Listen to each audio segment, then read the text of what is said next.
Muito bom dia e a paz do Senhor Jesus. Que Deus te abençoe neste dia. Vamos para o livro de Hebreus, sem delonga, mas compartilha, né? Preenche isso aqui, compartilha o nosso vídeo aí. Estamos numa semana aí falando sobre o livro que foi escrito para os Hebreus. E eu, no outro vídeo aí, eu terminei no capítulo 3, né? Comecei no capítulo 3 de Hebreus.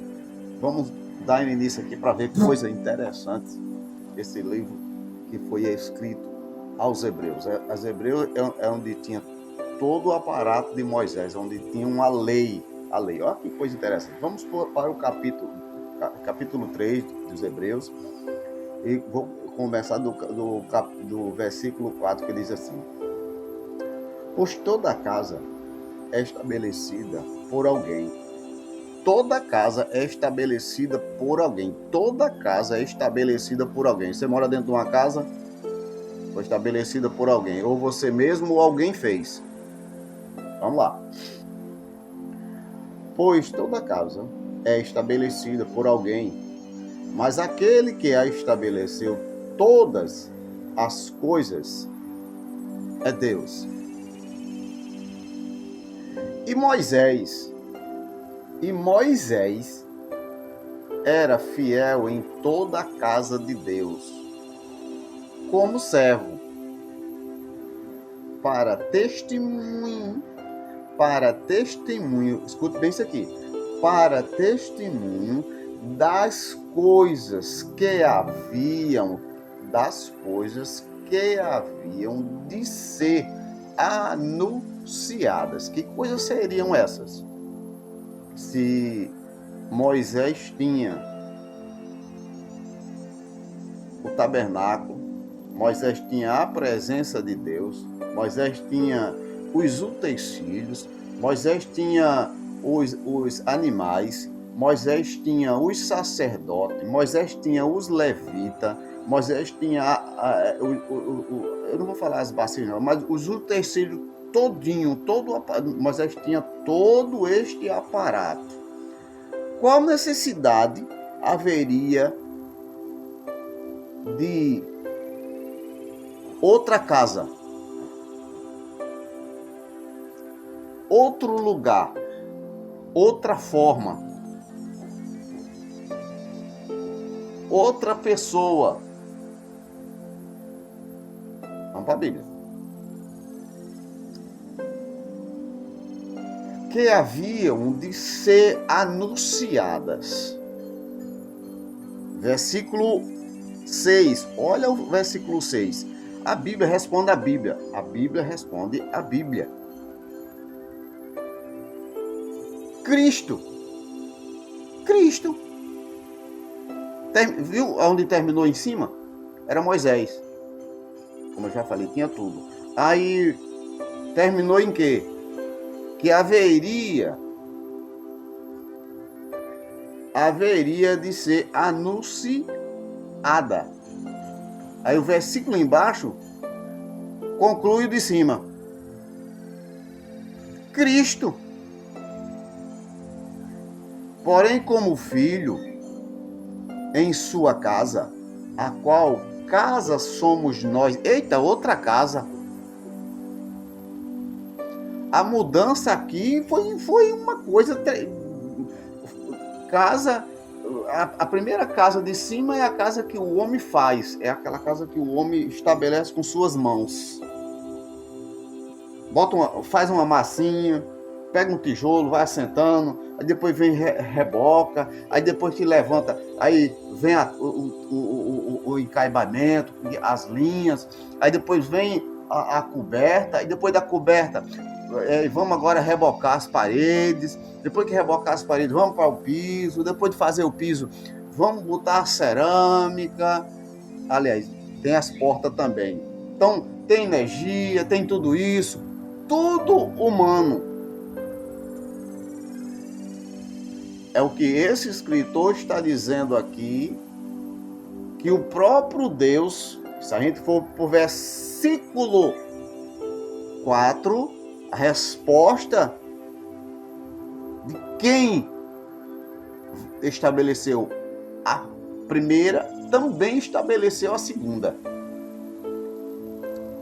Versículo 4, o mesmo que estabeleceu a primeira, que mandou, pediu, ordenou para que Moisés fizesse o tabernáculo, foi o mesmo, o que esse escritor está querendo dizer, foi o mesmo que estabeleceu Jesus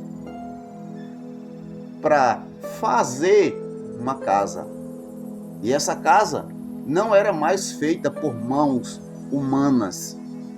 Por isso que a Bíblia diz que Deus não habita em casa feita por mãos humanas. É a Bíblia quem diz. Então, essa casa aqui, ela é feita espiritualmente. Vamos para a Bíblia. Versículo 6. Cristo, porém, como filho, em sua casa, a qual casa somos nós, se guardarmos, eita maravilha do alto, se guardarmos firme até o fim, a ousadia, a ousadia, mas ousadia de quê? Qual é a ousadia que esse escritor está querendo dizer? A ousadia era de combater a lei mosaica. Combater a lei mosaica da época, porque Paulo está falando para hebreus, Paulo não está falando para gentio, Paulo não está falando para alemão, para grego, para japonês, para chinês. Paulo não, ou Paulo ou Apolo escreveu este livro. Mas digamos que um dos dois conhecia bem esse cara aqui, com certeza ele servia a lei e agora estava combatendo a lei mosaica. É por isso que fala ousadia. Por que ousadia? Porque se não tivesse ousadia para aceitar esse Cristo morto e ressuscitado, então significava dizer que essa pessoa não teria ousadia. E quando pessoas tinham ousadia, elas eram mortas. Elas eram mortas.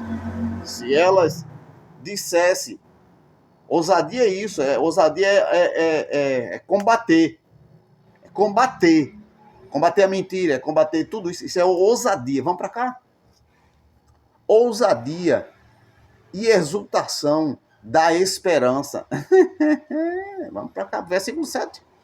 Assim, pois, como diz o Espírito Santo, hoje, se ouvirdes a sua voz... Peraí.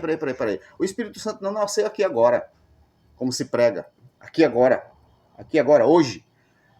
Foi lá atrás, significava dizer que Cristo já tinha partido para a glória, para a destra do Pai, e tinha enviado o Consolador, assim como ele prometeu aos discípulos.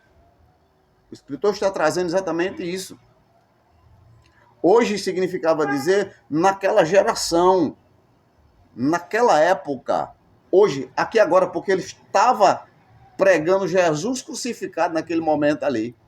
Então não era ele, era o Espírito Santo que habitava dentro dele, porque Jesus disse, eu e o Pai e o Espírito Santo viremos e faremos morada em você, particular, não é em vocês. Essa história de dizer que Jesus está em onde tem grupo, onde... Não, isso é mentira.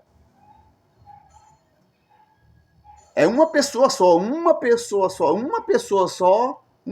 já é um adorador, uma pessoa é adoradora. Essa história de dizer, não, porque só adora quando tiver 5, 3, porque quando tiver 2 ou 3 reunidos no meu nome, eu estarei para ele. Lê o texto, vê do que o texto está falando, qual é a testemunha que está aparecendo ali. Vai ver ali, vai ver no texto, não tem nada a ver com Jesus, aquele texto. Ali é uma confusão que aparece se tiver reunido, então é só ir lá, mas vamos para cá, está aqui. Assim, pois, diz o Espírito Santo, hoje, se ouvirdes a sua voz, não endureçais o vosso coração. Como foi na provocação, no dia, não é nos dias, no dia da tentação no deserto, lá no deserto. Leiam Hebreus,